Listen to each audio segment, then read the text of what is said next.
Religion को समझना हमेशा से कॉम्प्लिकेटेड रहा है। इनफैक्ट एंथ्रोपोलॉजी में यूनिट 5 पेपर 1 के अंदर रिलीजन का एक पूरा यूनिट है जहां पर रिलीजन को किस प्रकार समझा गया उसके बारे में चर्चा है, जो कि बहुत इंटरेस्टिंग यूनिट है।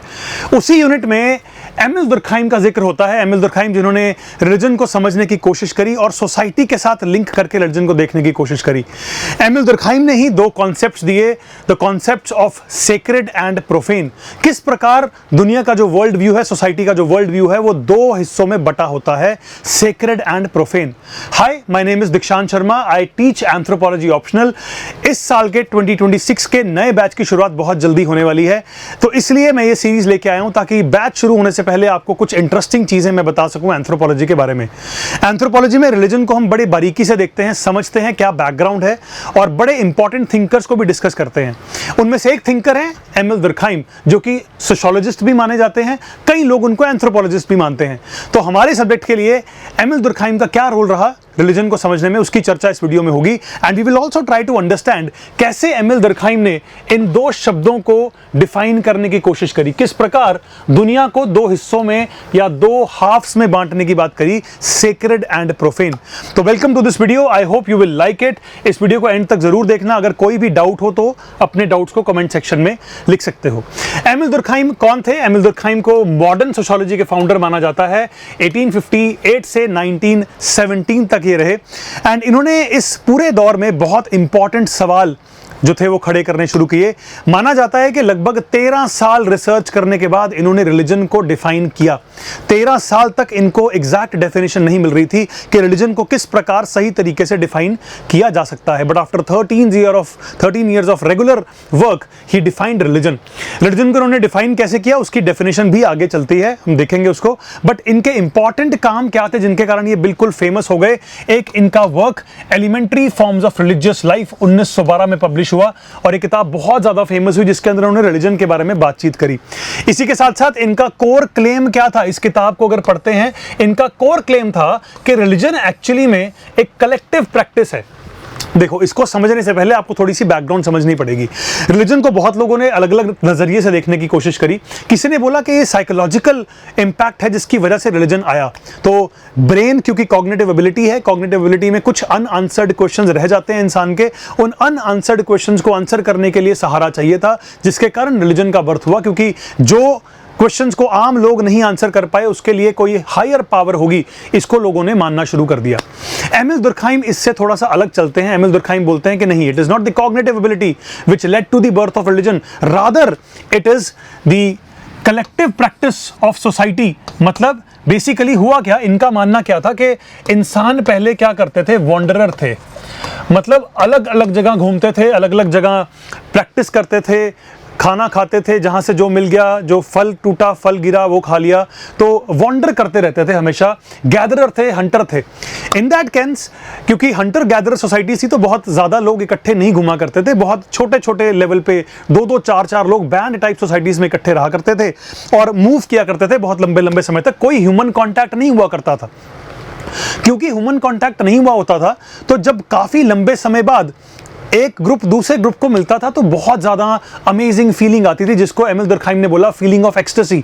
तो ऐसी फीलिंग ऑफ एक्सटेसी आया करती थी कि बहुत लंबे समय बाद दो बैंड्स मिले, आपस में बातचीत हुई, दोनों ने सेलिब्रेट किया। इन्होंने कुछ गैदर किया हुआ था, दूसरी बैंड ने कुछ गैदर किया हुआ था, एक दूसरे ने मिल बांट के खाया, डांस किया, गाने गाए और बहुत ज़्यादा इंजॉय किया। धीरे धीरे लोगों को लगा कि ऐसा इकट्ठे होकर इंजॉयमेंट जो होती है वो एक्चुअली में शायद सोसाइटी का या लोगों का इकट्ठे होना मेन रीज़न नहीं है। शायद उस जगह पे आसपास कोई ऐसा पत्थर था या कोई ऐसा पेड़ था जिसके नीचे हम नाचे थे, हमने डांस किया था, या कोई ऐसी जगह थी, कोई माउंटेन था जिसके आसपास हम नाच रहे थे, डांस कर रहे थे। वो फीलिंग ऑफ एक्सटेसी जो थी, उसको जो हमने एक्सपीरियंस किया, it is not because of the people we met, it is because of some higher power. तो सोसाइटी ने क्या किया, लोगों ने क्या किया, इकट्ठे आकर ये चीज़ जब एक्सपीरियंस करी फीलिंग ऑफ एक्सटेसी, तो उन्होंने रिलीजन को एक फॉर्म ऑफ एक सिस्टमेटाइज्ड स्ट्रक्चर देना शुरू कर दिया। एमिल दुर्कहाइम ने ये समझते हुए बोला कि जो रिलीजन है, रिलीजन कब बना? जब सोसाइटी गैदर हुई, इकट्ठी हुई। तो जब लोग इकट्ठे हुए, उन्होंने किसी चीज़ को बोल दिया कि ये चीज़ की वजह से शायद हमें इतनी अच्छी फीलिंग आई। वो ये नहीं सोच रहे हैं कि हम इकट्ठे हुए तो हमारे बीच में ह्यूमन रिलेशनशिप्स की वैल्यू है। वो सोच रहे हैं नहीं, हम यहाँ पर इकट्ठे हुए, हमें शायद यहाँ पर कोई ऐसा पत्थर है, शायद कोई ऐसा फल है, शायद कोई ऐसा पौधा है जो हमें पावर दे रहा है, जो हमें वो प्योर फीलिंग दे रहा है, जो हमें वो हैप्पीनेस की फीलिंग दे रहा है, द फीलिंग ऑफ एक्सटेसी। इस चीज़ को जब एमिल दुर्कheim ने एक्सप्लेन करने की कोशिश करी तो उन्होंने बोला कि रिलीजन क्या है? Religion is collective practice of maintaining sacred and profane boundary. वहां से शुरुआत हुई इन दो शब्दों की कि कुछ चीजें, इंसान जब इकट्ठे हुए, सोसाइटी जब बनी, तो लोगों ने वर्ल्ड व्यू को दो हिस्सों में बांट दिया। कुछ चीजों को सेक्रेड रखा और कुछ चीजों को प्रोफेन की कैटेगरी में डाला। तो वो सेक्रेड और प्रोफेन की कैटेगरी क्या है, हम आगे चल के डिस्कस करेंगे। ये चीज समझने के लिए इन्होंने ऑस्ट्रेलिया की एक एबोरिजिन ट्राइब जिसका नाम था अरुंता ट्राइब की स्टडी करी। माना जाता है कि अरुंता ट्राइब को इन्होंने बहुत डीपली स्टडी किया, एथनोग्राफीज पढ़ी, उसके बाद जाके ये चीज़ें इन्होंने सामने रखी और यहीं से इन्होंने टोटेमिज्म नाम के जो एक एलिमेंट था या फिर टाइप ऑफ रिलीजन था उसके बारे में भी चर्चा करी। बेसिकली जो मैं आपको एक्सप्लेन कर रहा था कि रिलीजन एलिमेंट्री फॉर्म में इन्होंने देखा कि जब लोग इकट्ठे हुए तो इकट्ठे होकर लोग एक्सटेसी की फीलिंग ले रहे थे। वहाँ पर कोई पत्थर था, फल था, शायद पेड़ था। ये मानने लगे कि उस पेड़ में कुछ पावर है, वो पेड़ जो है वो हायर अथॉरिटी रखता है, उसने हमें आज अच्छा फील करवाया। तो वहाँ से इन्होंने आइडिया दिया टोटेमिज्म का कि टोटेम शायद वो जो भी वो पेड़ था, जो वो ट्री था, चाहे वो कोई प्लांट था, चाहे वो कोई माउंटेन था, चाहे वो कोई रॉक था, इनमें से ही कोई चीज़ थी जो हमें हायर पावर दे रही थी, फीलिंग ऑफ एक्सटेसी हमें फील करवा रही थी। तो यहाँ से टोटेमिज्म का भी बर्थ हुआ। इन्होंने बोला कि लोग जब इकट्ठे होते हैं तो ऐसे किसी टोटेम की पूजा करते हैं, ऐसे किसी टोटेम में इतना बिलीफ रखना शुरू कर देते हैं कि उसके अंदर से ही रिलीजन बनना शुरू हो जाता है। लोग उसकी पूजा करते हैं, वर्शिप करना शुरू कर देते हैं और उसको हायर अथॉरिटी मांगने लगते हैं। इसी रिसर्च के बेसिस पे जो एमिल दुर्कheim का काम था, इसी के बेसिस पे बोंगाइज्म नाम की बात हुई, मनाइज्म की बात होती है या फिर गोसाई टर्म्स की बात होती है। ये सब चीज़ें यहाँ से इनकी शुरुआत होनी शुरू हुई। तो इनको कई बार अगर देखा जाए किस स्कूल के अंदर, किस थ्योरेटिकल फ्रेमवर्क के अंदर एमिल दुर्कheim को देखा जाता है, स्ट्रक्चरल फंक्शनलिज्म के अंदर। स्ट्रक्चरल फंक्शनलिज्म हमेशा क्या बोलता है कि सोसाइटी जो सोशल स्ट्रक्चर है वो बहुत अहम है। Whatever has happened, it is because everything has to be maintained with respect to the structure of the society. तो जो social structure है वो बहुत powerful है, इसकी बात हमेशा आप देखेंगे कि एमिल दुर्कheim करेंगे ही करेंगे। तो यहाँ से एमिल दुर्कheim को जानने के बाद हम देखते हैं कि इन्होंने डिफाइन कैसे किया रिलीजन को। रिलीजन ऑब्वियसली बहुत कॉम्प्लिकेटेड टर्म है। पूरी दुनिया में रिलीजन हर अलग सोसाइटी अलग प्रकार से देखती है, अलग प्रकार से प्रैक्टिस करती है, तो बहुत मुश्किल था रिलीजन को डिफाइन करना। एंड एमिल दुर्कheim ने 13 साल की रिसर्च के बाद जाके रिलीजन को डिफाइन किया। और कैसे डिफाइन किया? He defined it as a unified system of beliefs and practices. मतलब कुछ बिलीव्स होंगे, राइट, जिनको मान्यता होगी जिन चीज़ों की, जो शायद सच हो ना हो बट लोग मानेंगे उसको। कुछ बिलीव्स होंगे और उनकी कुछ एप्लीकेशन होगी, प्रैक्टिसेस मतलब यहाँ पर रिचुअल का उन्होंने जिक्र किया। Relative to sacred things, that is to say things set apart and forbidden, beliefs and practices which unite into one single moral community। यहाँ पर morals की भी बात हुई है कि एक ऐसा सिस्टम बनाएंगे जिसके आधार पर सोसाइटी अपने morals को डिफाइन कर देगी। फॉर एग्जाम्पल, आपको छोटा सा एग्जाम्पल देता हूँ। अगर आपके घर में कोई सेक्रेड चीज़ होगी, सेक्रेड चीज़ मतलब जो आप बोल सकते हैं कि बिल्कुल भगवान से जुड़ी चीज़ होगी, जैसे फॉर एग्जाम्पल कोई भगवान की मूर्ति हो सकती है, कोई भगवान की ऐसी कोई किताब हो सकती है जैसे कि भगवद गीता हो सकती है, या फिर आपकी कोई और ऐसी रिलीजियस बुक हो सकती है, कोई भगवान का कपड़ा हो सकता है, कोई पूजा में यूज़ होने वाली कोई चीज़ हो सकती है, चाहे वो थाली हो, चाहे चम्मच हो, कुछ भी हो। आप उन चीज़ों को किस तरह से व्यू करते हैं? आप देखते हैं कि ये प्योर चीज़ें हैं, एब्सोल्यूट प्योर चीज़ें। तो यहाँ पर क्या मेंशन किया इन्होंने बोला कि रिलीजन क्या है? एक ऐसा सिस्टम है जिसके अंदर कुछ बिलीफ्स हैं, कुछ प्रैक्टिसेस हैं जो फॉलो करते हैं, और ये जो प्रैक्टिसेस हैं ये रिलेटेड होती हैं किन चीज़ों से? सेक्रेड चीज़ों से। सेक्रेड चीज़ों का ढंग से ध्यान रखा जाता है, बहुत केयरफुली उन चीज़ों को यूज़ किया जाता है। हर चीज़ का अपना एक टास्क है जिसको यूज़ करके वो रिचुअल पूरा किया जाता है। एंड ये जो सारी एक्टिविटीज़ हैं, बिलीफ्स एंड प्रैक्टिसेस हैं, ये यूनाइट करते हैं एक सिंगल मॉरल कम्युनिटी में कॉल्ड अ चर्च। तो यहाँ पे चर्च को आप क्रिश्चियनिटी से मत जोड़िए, क्योंकि यहाँ पर इनका मतलब था कि चर्च एक ऐसी रिलीजियस प्लेस जहाँ पर जो धर्म जिस तरह से वो फैलाया जाएगा या जिस तरह से उसको प्रीच किया जाएगा वो वहाँ पर उस जगह पर डिसाइड किया जाएगा, and for all those who adhere to them. देखिए चर्च है, क्रिश्चियनिटी तो है, बट सब लोग चर्च हर संडे नहीं जाते। सिमिलरली मंदिर है, बट हर इंसान हर दिन मंदिर नहीं जाता, या आप ज़्यादा रिलीजियस हो सकते हो, कोई और आपसे कम रिलीजियस हो सकता है। तो उन्होंने दोनों कैटेगरीज में इसको समझने की कोशिश करी है कि रिलीजन क्या है, एक ऐसा सिस्टम जिसके अंदर कुछ बिलीव्स होंगे, कुछ प्रैक्टिसेस होंगी जो करनी होंगी, चीज़ें कुछ सेक्रेड होंगी जो पूजा में काम आएंगी, जो रिचुअल्स में काम आएंगी, things set apart and forbidden, जिन चीज़ों के लिए आपको स्पेशल ध्यान रखना पड़ेगा, क्या करना है, कैसे यूज करना है, कब करना है। Beliefs and practices which unite into a single moral community, मतलब सोसाइटी इकट्ठी होगी और सोसाइटी डिसाइड करेगी सही क्या है, गलत क्या है, मोरालिटी क्या है, राइट। किसी को जैसे फॉर एग्जांपल कोई भी रिलीजन कुछ गलत करना नहीं सिखाएगा, राइट, कोई रिलीजन सिखाता भी नहीं है। तो रिलीजन कैसे मॉरल ऑब्लिगेशन क्रिएट करता है? रिलीजन बोलता है कि किसी के साथ गलत मत करो, जैसा करोगे वैसा भरोगे। ये टर्मिनोलॉजीज कहाँ से उठ के आ रही है? रिलीजन के थ्रू उठ के आ रही है। तो हमें सही रास्ते पे चलना है, वो सही रास्ता कौन डिसाइड कर रहा है? वो रिलीजन डिसाइड कर रहा है। तो एक ऐसी सिंगल मॉरल कम्युनिटी बनेगी जो कि चर्च जैसे किसी संस्थान के थ्रू अपनी प्रीचिंग्स को बाहर बताएगी, और जो लोग इनके साथ अडहेयर करते हैं वो रिलीजन के फॉलोअर्स बनेंगे। तो बहुत डीपली आज तक भी रिलीजन की सबसे प्यारी डेफिनेशन है जो हर एलिमेंट को टच करती है, बहुत प्रॉपर अंडरस्टैंडिंग देती है। डिफाइन किया इन्होंने रिलीजन को, और फिर बात करी रिलीजन की डेफिनेशन के अंदर ही कि दुनिया को दो हिस्सों में बांटा जा सकता है।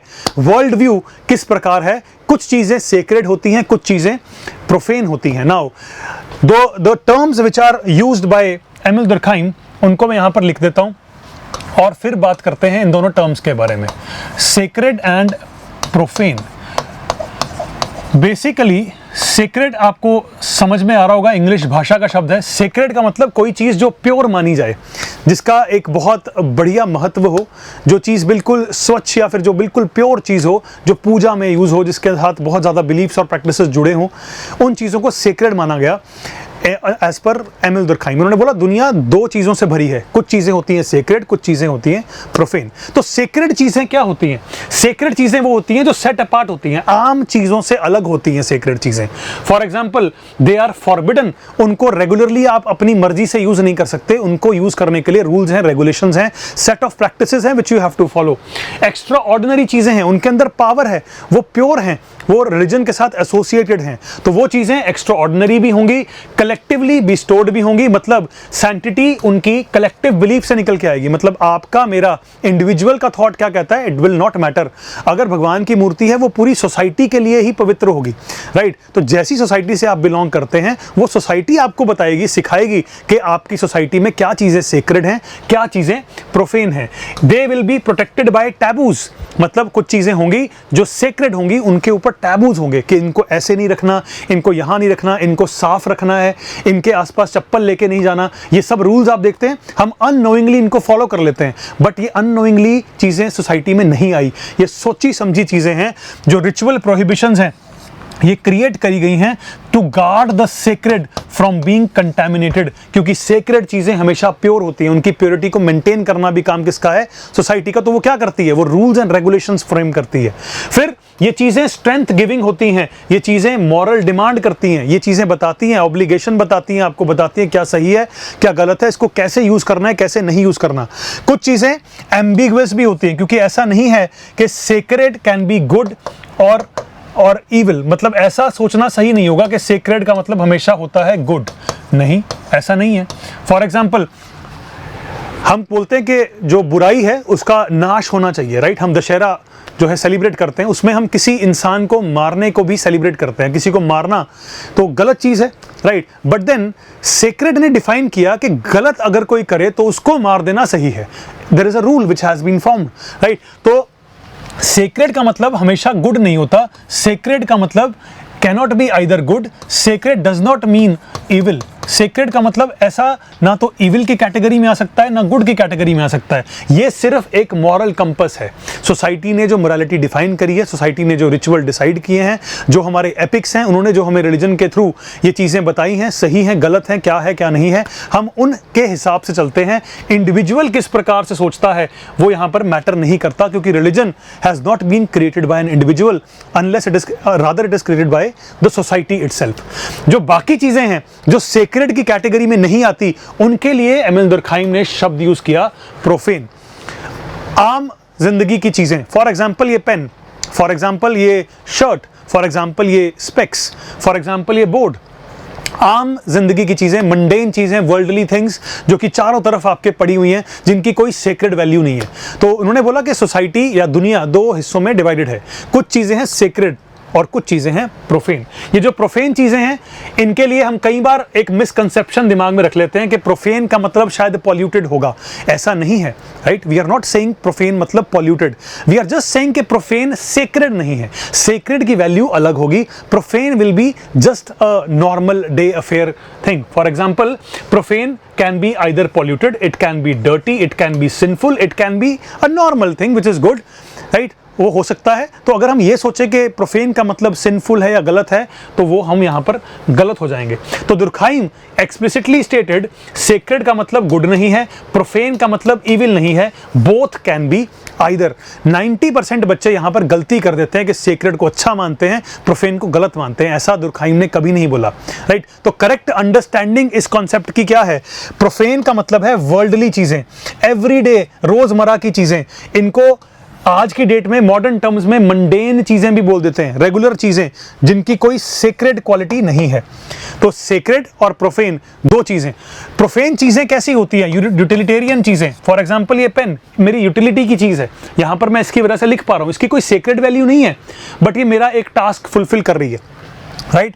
Individual concerns they are tied to personal not collective interest. For example मेरे लिए कोई रोजमर्रा की चीज, जैसे फॉर एग्जांपल ये पेन बहुत काम की हो सकती है, यूटिलिटी है मेरी, वो पूरी करती है, आपके लिए शायद ये किसी काम की भी ना हो। तो प्रोफेन चीजें इंडिविजुअली डिफाइन होती हैं, ना कि सोसाइटी की तरफ से डिफाइन होती हैं, बट सेक्रेड चीजें सोसाइटी की तरफ से डिफाइन होती हैं। इनकी सेक्युलर नेचर होती है, एम्पिरिकल चीजें होती हैं, इनके साथ कोई टैबूज रिलेटेड नहीं होते, right. So sacred and profane दोनों चीजें अपने आप में बहुत ब्यूटीफुली रिलीजन के साथ जुड़े हुए एस्पेक्ट्स को समझाने की मदद करती है। फॉर एग्जांपल यहां पर एक क्लासिकल एग्जांपल लेंगे हम to understand this even in a better manner. देखिए, सेक्रेड और प्रोफेन में रिवर्स का एग्जांपल ले सकते हैं। रिवर में जैसे फॉर एग्जांपल इंडिया के अंदर रिवर गंगा है। रिवर गंगा, आप बताइए क्या इसकी कोई सेक्रेड वैल्यू है? 110%। So if river Ganga has sacred value, that does not mean that all rivers are sacred. For example London के अंदर रिवर थेम्स है।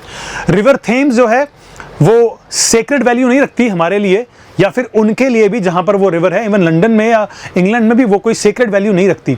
तो हमारे यहाँ पर रिवर गंगा की सेक्रेड वैल्यू है, मतलब अगर वहां पर हम नहाते हैं तो हम मानते हैं कि हमारे पाप धुलते हैं, या फिर हमारी और सारी जो सेक्रेड बिलीफ्स हैं उसके साथ जुड़े हम उन चीज़ों के बारे में सोचते हैं। बट अगर आप आज प्रैक्टिकल सिचुएशन देखें तो सेक्रेड का मतलब हमेशा अच्छा नहीं है। If you look at river Ganga today, river Ganga is polluted, right. Poor dissolved oxygen levels are there, water quality index is often low। तो चाहे उसकी sacred value है, but still उसकी जो प्रैक्टिकलिटी है वो ये है कि वो आज की डेट में अच्छी मेंटेन्ड नहीं है, तो वो अच्छी रिवर नहीं मानी जा सकती, उसकी हेल्थ उतनी प्रकार की अच्छी नहीं है। फॉर एग्जाम्पल अगर हम यहाँ पर देखें रिवर थेम्स की तो कोई सेक्रेड वैल्यू नहीं है। अगर हम सेक्रेड को हमेशा अच्छा माने या हमेशा प्योर माने, वो हमारा बिलीफ है, राइट। बट बिलीफ होने के बावजूद रिवर गंगा उतनी अच्छी मेंटेन्ड नहीं है। But if you compare it with river Thames जिसकी कोई सेक्रेड वैल्यू नहीं है, वहां पर आपको क्लीनर वाटर मिलेगा, हाई प्योरिटी के स्टैंडर्ड मिलेंगे, WHO की ड्रिंकिंग नॉर्म्स के साथ भी उसकी आपको जो भी लिमिट्स हैं वो बिल्कुल सही मिलेंगी, मतलब उसको अंदर से पानी निकाल के पिया तक जा सकता है। सो सेक्रेड एंड प्रोफेन में बहुत क्लियर डिफरेंस है जिसको समझेंगे हम इस एग्जाम्पल के थ्रू। दुर्कहाइम की इनसाइट क्या है? Sacred status comes from collective belief. ये बहुत इंपॉर्टेंट है, इसको पेपर के अंदर मेंशन करना ही करना है अगर मौका मिले।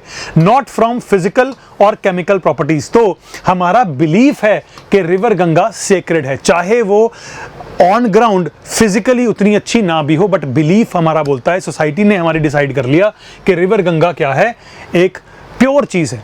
इसके जो सारे कॉन्सेप्ट्स एमिल दुर्कहाइम ने दिए, इनका ऑब्वियसली क्रिटिसिज्म भी था। जैसे कि यहाँ पर एक क्रिटिसिज्म आपको दिख रहा है कि sacred is not merely symbolic of social order, मतलब ऐसा नहीं है। For example, bathing in Ganga, the experience carries deep spiritual meaning that transcends social symbolism. Sacred connects to the individual to something beyond the social realm. तो Lloyd Warner ने क्या बोला कि ये जो सेक्रेड है ये एक तरह से सोशल ऑर्डर को तो समझा नहीं पाई, मतलब सोसाइटी ने डिसाइड कर लिया कि ये अच्छी चीज़ है, बट एक्चुअल में वो अच्छी चीज़ नहीं है, राइट। तो यहाँ पर एक डाइकोटमी क्रिएट होती है कि क्या फिर वो डेफिनेशन या क्या उसको देखने का नज़रिया ठीक था भी या नहीं। मैरी डगलस ने बोला कि इन प्योरिटी एंड डेंजर अपनी किताब में कि sacred profane divide is not a neat binary divide. What is sacred और polluting depends on cultural context. Dirt, matter out of place, categories are relational not absolute. मतलब जो मैरी डगलस है ये बोलते हैं कि यार देखो, आपने बोल दिया कि पूरी दुनिया में दो कैटेगरीज हैं, सेक्रेड और प्रोफेन, तो आपके हिसाब से तो पूरी दुनिया इसमें बटी हुई है, बट वो तो आपकी सोसाइटी बताती है ना व्हाट इज सेक्रेड और पॉल्यूटिंग। मतलब हो सकता है आपके लिए कोई पॉल्यूटिंग चीज़ भी सेक्रेड हो सकता है मेरे लिए कोई जो प्रोफेन चीज़ हो किसी सोसाइटी में वो सेक्रेड हो। तो ये तो कल्चरली डिपेंडेंट है। तो it is very difficult to define this on a world scale कि पूरी सोसाइटीज़ इसी प्रकार अपने रिलीजन में इन चीज़ों को यूज़ करती हैं। तो दुर्कहाइम का डिफेंस इसमें क्या रहा? He never claimed boundary is fixed. He said मैं तो बोल ही नहीं रहा हूँ भाई कि सेक्रेड और प्रोफेन हर जगह एक प्रकार से देखा जाएगा। ये बोलते हैं कि सोसाइटी पर डिपेंड करता है कौन किस चीज़ को सेक्रेड बनाएगा, कौन किस चीज़ को प्रोफेन बनाएगा। तो I hope with this video you are able to understand the very concept of sacred and profane. इस कॉन्सेप्ट को समझना जरूरी है। There have been previous year questions on this concept. अगर आपको कोई भी कंफ्यूजन हो तो just write a comment and I will respond to that. Take care. More videos coming up, so subscribe to this channel.